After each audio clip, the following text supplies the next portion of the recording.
I'd like to, disagree on this crisis kind of outlook to the whole thing. Yes, it is a crisis in the sense that people are dying and you're not able to, move about freely, etc. But it is there. I mean, you can't do anything with it or about it. So I would like to treat this as an opportunity, as I think Churchill keeps saying, make the best out of each and every crisis. I would like to think there were several, negatives which had accumulated. A lot of flab, a lot of pollution around the atmosphere, unwanted expenditure, travel, and we were living with too many assumptions, and we were not training ourselves with the advances in technology and all. It is a wake-up call, and in that sense, I think COVID has to be, utilized fully for learning and pushing ahead. And one of the biggest opportunities is several markets we were, always trying to enter, but the opportunity cost of entry was very high because the local markets were absorbing and giving us enough margins. But now that, the capacity utilizations are 80% or thereabouts, it gives you a huge opportunity to make entry into those kinds of markets. That's one example I'm throwing in the picture. Secondly, moving on substantive issues, the crisis management has three components. One is rescue, relief, and rehabilitation. That's the way it proceeds. But in all crises, the end point as well as the beginning point is clearly defined. Like earthquake lasts for maybe about 15 seconds, 20 seconds or something, or the tsunami maybe about an hour.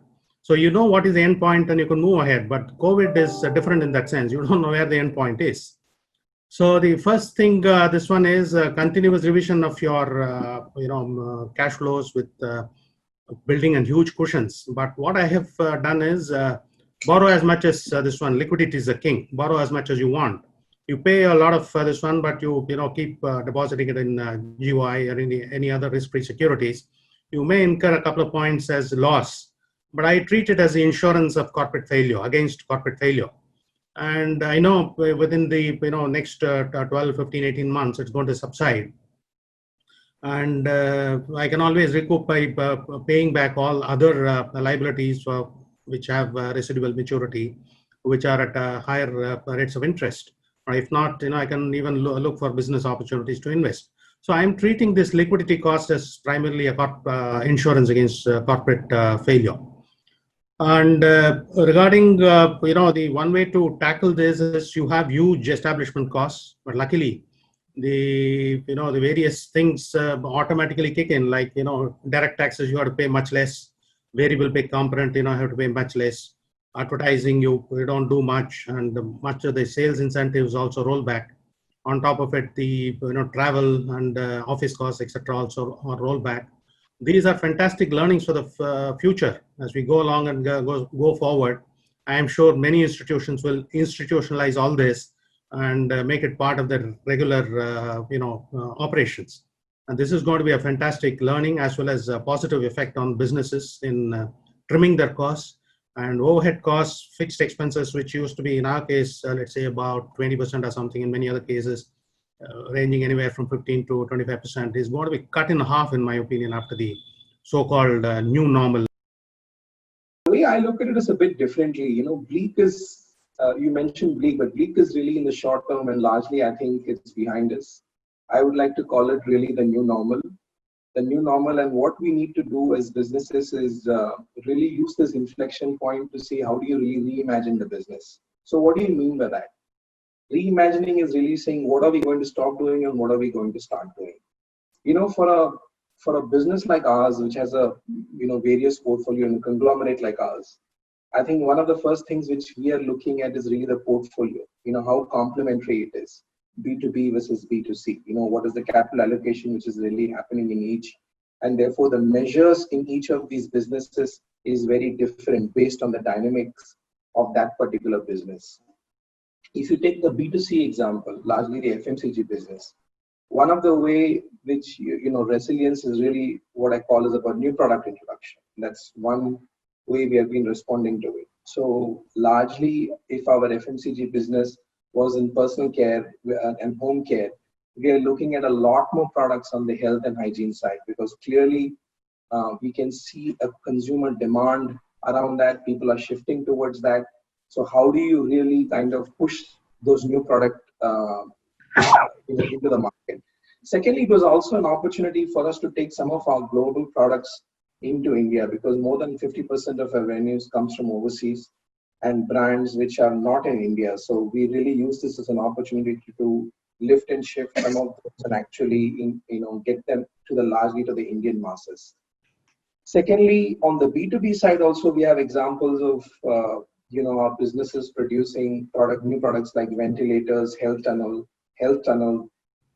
So we really went back to the drawing board and say, what are some of the things which we can respond to specific to this particular pandemic, and how do we really create a market opportunity out of that, right?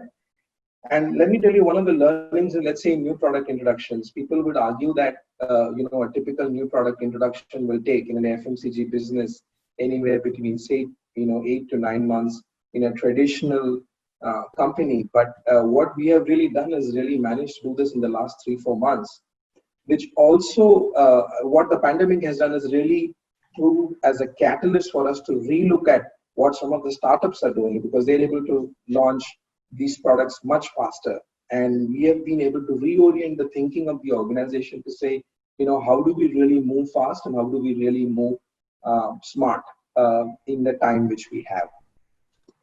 We spoke about cost control. I think cost control really, in my mind, is really is a mindset. If your organization had a cost control mindset before the pandemic, it will only get strengthened during the pandemic. So the obvious ones are, multiple across overheads. How do you renegotiate terms? How do you look at the cash flow? Which I think each CFO has a toolkit, and which is pretty, I would say, par for the course from a standard of cost cutting and management of cash. But I think what is also important is the way we have looked at it is on the B2C side, it's really about driving availability of products, driving new products, addressing supply chain issue, making sure the products are out there, reaching the customer. And on the B2B side, it's really about visibility. What is really happening in the overall macroeconomics? How does the visibility look at 3 months? Procuring inventory only to the extent of the visibility and managing your full working capital cycle around that.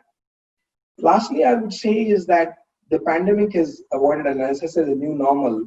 We are looking at alternative channels, like e-com. What do we do? How do we accelerate some of that faster? Because traditionally, if you want to look at if you were to launch a product, one would look at a traditional way of doing it. What is the distribution pipeline? How many distributors, retailers, which we can do? But today with e-com, you're able to just move that whole timing much, much faster. And you also can target your customers. You don't have to target the 1.3 billion population. You can just target the 200,000 people who are going to be buying that product. So that allows you to just be very focused in responding to this situation, and also creating an opportunity for the organization and the business to be able to move it forward. Cash flow is obviously the lifeline for everyone in current times, and more importantly for the banking and financial services sector.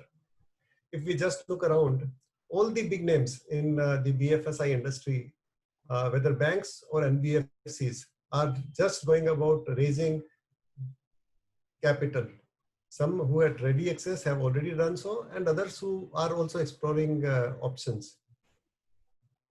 On flip side, this also reflects the expectation of heightened delinquencies hitting the financial services industry once the current phase of moratorium gets over next month, which is August 2020.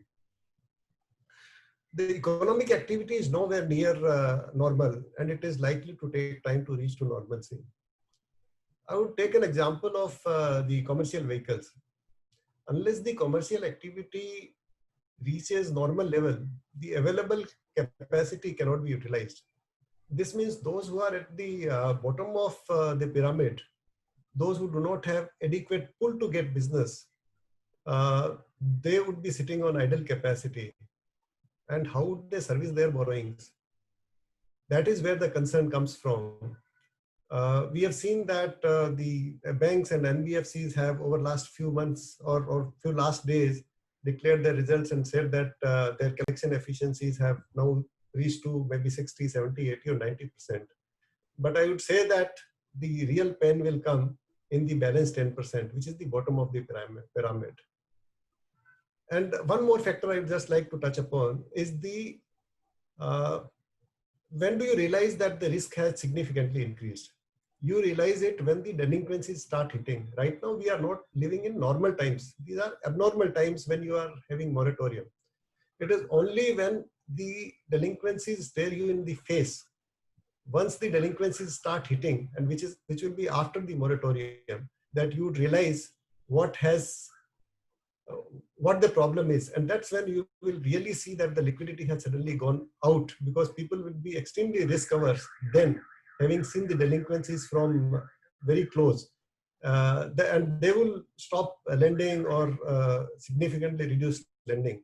And that's when you will have problem. And that is when the real strength of those who are staying liquid today and who are beefing up their liquidities will be in a great position. So that's what I would have to say to your